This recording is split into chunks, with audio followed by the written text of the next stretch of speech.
Hello everyone, technical max में आपका फिर से स्वागत है। दोस्तों, आज 26 जनवरी है। पूरे देशवासियों को गणतंत्र दिवस की ढेर सारी शुभकामनाएं। दोस्तों, आज की इस वीडियो में बात करने वाले हैं प्रधानमंत्री आवास योजना को अप्लाई कैसे करेंगे।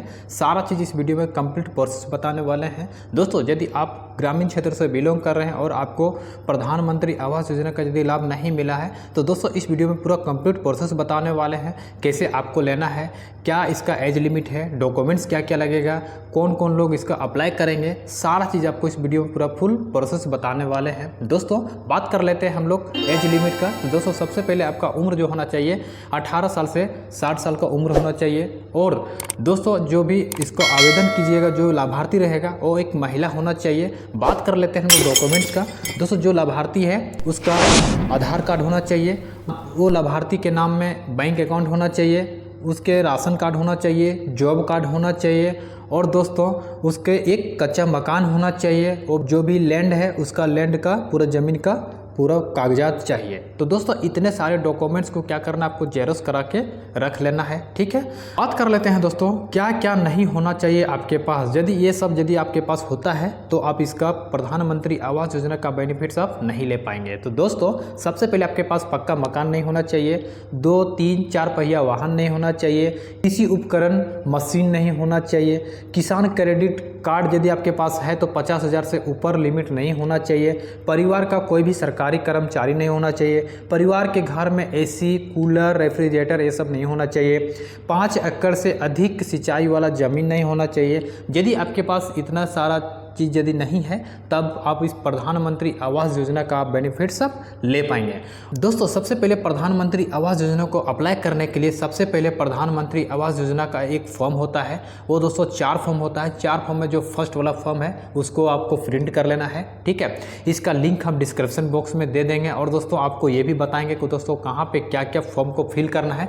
सारा चीज़ कंप्लीट प्रोसेस बताने वाले हैं। देख सकते हैं जो डिस्प्ले में दिया गया है, इस फॉर्म को आपको पूरा फिल करना है। कैसे क्या क्या फिल करना, सारा चीज़ आपको बताने वाले हैं। ठीक है, इस फॉर्म को ले लेना है। लेने के बाद दोस्तों सबसे पहले जो महिला है उसका आधार कार्ड होना चाहिए, उसका बैंक पासबुक होना चाहिए, राशन कार्ड, जॉब कार्ड और घर है कच्चा मकान, उस कच्चा मकान का फ़ोटो ले लेना है, उसको निकाल लेना है। और दोस्तों जो भी आपका ज़मीन का डिटेल्स है, खाता नंबर, प्लॉट नंबर, रकबा, वो कौन सा ज़मीन है, सारा चीज़ उसका कागजात ले लेना है। ठीक है, लेने के बाद दोस्तों सभी का जेरोक्स करा लेना है। जेरोक्स कराने के बाद दोस्तों आपका एक पासपोर्ट साइज फ़ोटो भी होना चाहिए। इतना डॉक्यूमेंट्स आपको इकट्ठा कर लेना है और फॉर्म को कैसे भरना है सारा चीज़ आपको इस फॉर्म को भर के दिखाएंगे। ठीक है, तो बात कर लेते हैं दोस्तों, आपको लास्ट में दिखाएंगे कैसे फॉर्म को फिल करना है। ठीक है, तो बात कर लेते हैं दोस्तों फॉर्म को यदि फिल करते हैं, फिल करने के बाद आपको कहाँ पे जमा करना है।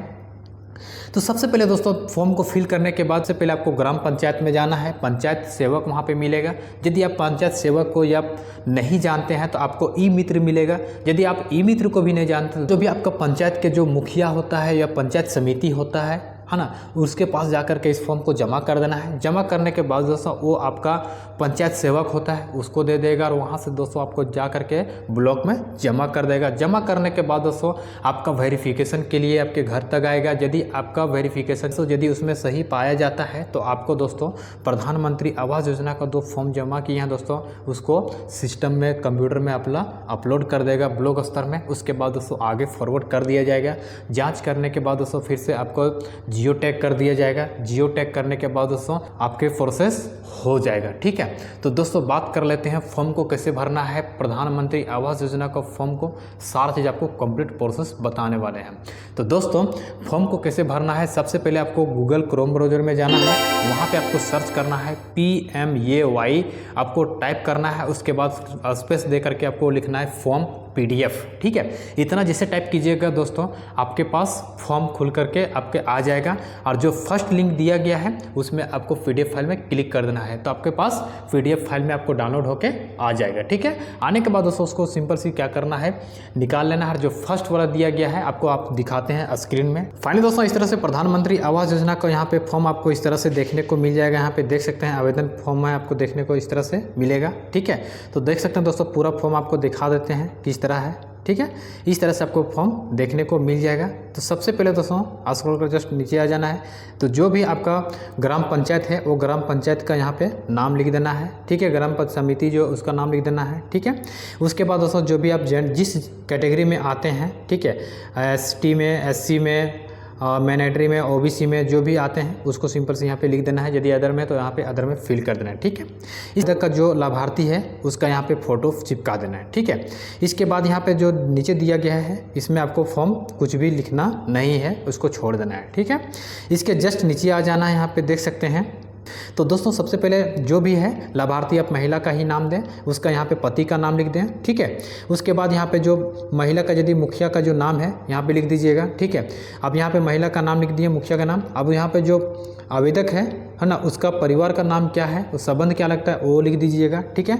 3 नंबर है तो यहाँ पे भर दीजिएगा और नहीं है तो उसको छोड़ दीजिएगा। इसके बाद यहाँ पे देख सकते हैं जो भी आधार संख्या है यहाँ पे आधार संख्या फिल कर देना है। आवेदक का जो आधार संख्या वही फिल करना है। लाभार्थी का जो जॉब कार्ड है उसको फिल कर दीजिएगा, ठीक है। अब जो भी स्वच्छ भारत मिशन के अंतर्गत में दोस्तों जो शौचालय का जो कार्ड बनता है वो कार्ड यदि आपके पास है तो इस कार्ड का नंबर यहाँ पे फिल कर दीजिएगा, ठीक है। उसके बाद यहाँ पे लिखा हुआ है भामसाहा कार्ड नंबर, तो यहाँ भामसाहा कार्ड नंबर है तो भर दीजिएगा, नहीं है तो छोड़ दीजिएगा, ठीक है। इसके बाद यहाँ पे देख सकते हैं जो भी आवेदक, ठीक है, यदि दिव्यांग है, विकलांग है तो यहाँ पे फिल कर दीजिएगा, यदि है तो लिख दीजिएगा, नहीं है तो छोड़ दीजिएगा, ठीक है। तो यदि विकलांग है तो उसका विकलांग का जो सर्टिफिकेट है उसको भी जेरोक्स करा लेना है, ठीक है। दोस्तों यहाँ पे एड्रेस पूछा जा रहा है 7 नंबर में, ठीक है। तो आपका जो भी है मोहल्ला है, हम टोला मोहल्ला जो होता है वो लिख दीजिएगा, यदि नहीं तो छोड़ दीजिएगा, ठीक है। आपका गांव का यहाँ पे नाम लिख दीजिएगा, पंचायत ग्राम पंचायत का नाम लिख दीजिएगा, पोस्ट लिख दीजिएगा, पुलिस स्टेशन का नाम लिख दीजिएगा, डिस्ट्रिक्ट का यहाँ पे जिला का नाम लिख दीजिएगा, ठीक है। जो लाभार्थी है लाभार्थी का मोबाइल नंबर यहाँ पे फिल कर दीजिएगा। इसके बाद यहाँ पे देख सकते हैं यदि उसका मोबाइल नंबर है तो भर दीजिएगा और एक और मोबाइल नंबर दे दीजिएगा पड़ोसी का, जिसे अपना रिश्तेदारी का, ठीक है, उसका भी मोबाइल नंबर दे दीजिएगा, क्योंकि आपका मोबाइल नंबर में ना लगे तो दूसरा का मोबाइल फ़ोन से वो आपसे संपर्क कर पाए, इसलिए 2 नंबर दे देना कंपलसरी है, ठीक है। 10 नंबर में यहाँ पूछा जा रहा है पट्टा धारक का पूरा नाम। तो दोस्तों जिनके नाम में ज़मीन है उसका नाम यहाँ पे लिख दीजिएगा, ठीक है। अब जहाँ पे घर बनाना चाह रहे हैं, प्रधानमंत्री आवास योजना का जो घर बनाइएगा उस जगह पे जो ज़मीन का जो पट्टा है वो किनके नाम में है उसका नाम यहाँ पे लिख दीजिएगा, ठीक है। उसके बाद यहाँ पे जो भूमि का ब्यौरा है वो पूरा ब्यौरा यहाँ पे दे देना है। तो दोस्तों उसके बाद 12 नंबर में पूछा जा रहा है, देख सकते हैं जो भी आपका ज़मीन है प्रस्ताविक ज़मीन, ठीक है। तो यहाँ पे चरगाहा है, जोहाड़ है ना, पायतान है, राजकीय भूमि है। यदि ये सब स्थल यदि होगा तो आपको दोस्तों यहाँ पे क्रॉस कर दिया जाएगा, आपका जो रजिस्ट्रेशन फॉर्म है आपको पूरा कैंसिल कर दिया जाएगा, ठीक है। इसलिए दोस्तों अपना ज़मीन में ही, अपना कोई अतिक्रमण ज़मीन या सरकारी ज़मीन में आपको ज़मीन का पेपर नहीं देना है, अपना खुद का निजी ज़मीन देना है, ठीक है। उसके बाद जो भी आप 7 नंबर में पूछा जा रहा है, जो भी आपका स्वयं का भूमि 2.5 एकड़ से यदि अधिक है और भूमि यहाँ पे यदि सिंचित वाला उपकरण कुछ है तो आपको नहीं दिया जाएगा। आपको यहाँ पे देख सकते हैं जितना भी दिया गया है सब में नहीं होगा, तभी आप इसका बेनिफिट्स ले पाएंगे, अदरवाइज आपको नहीं मिल पाएगा, ठीक है। तो इस तरह से जो भी आपको रीड कर लीजिएगा। तो यहाँ पे देख सकते हैं जो भी आपको डॉक्यूमेंट्स बताया गया है, तो सबसे पहले आपको बैंक पासबुक होना चाहिए, उसका जेरोक्स करा लेना है, ज़मीन का जो भी दस्तावेज है उसको भी ले लेना है, ठीक है। मनरेगा जॉब कार्ड होना चाहिए, यदि दिव्यांग है विकलांग है तो उसका सर्टिफिकेट भी होना चाहिए, ठीक है। उसके बाद यहाँ पे देख सकते हैं जो भी आवेदक है उस आवेदक का यहाँ पे साइन करवा लेना है इस जगह पे, ठीक है। और उसका जो आधार कार्ड में नाम है वो पूरा नाम इसमें लिख देना है, ठीक। इसके बाद दोस्तों जो फॉर्म आप जमा कीजिएगा उस फॉर्म को डेट यहाँ पे क्या करना है, इस जगह पे पूरा फिल कर देना है इस डेट को यहाँ पे, ठीक है। इतना फिल करने के बाद दोस्तों लास्ट में आपका जो ग्राम पंचायत में जाना है, आपका जो पंचायत सेवक है उसको वहाँ पे फॉर्म को हैंडओवर कर देना है।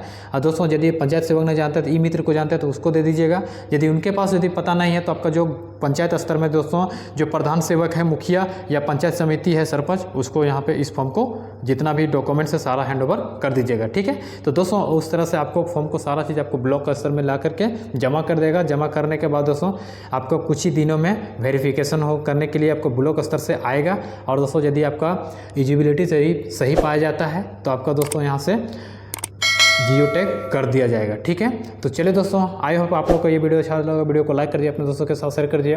फिर मिलेंगे दोस्तों इसी तरह से एक और नई वीडियो के साथ, तब तक के लिए जय हिंद, वंदे मातरम।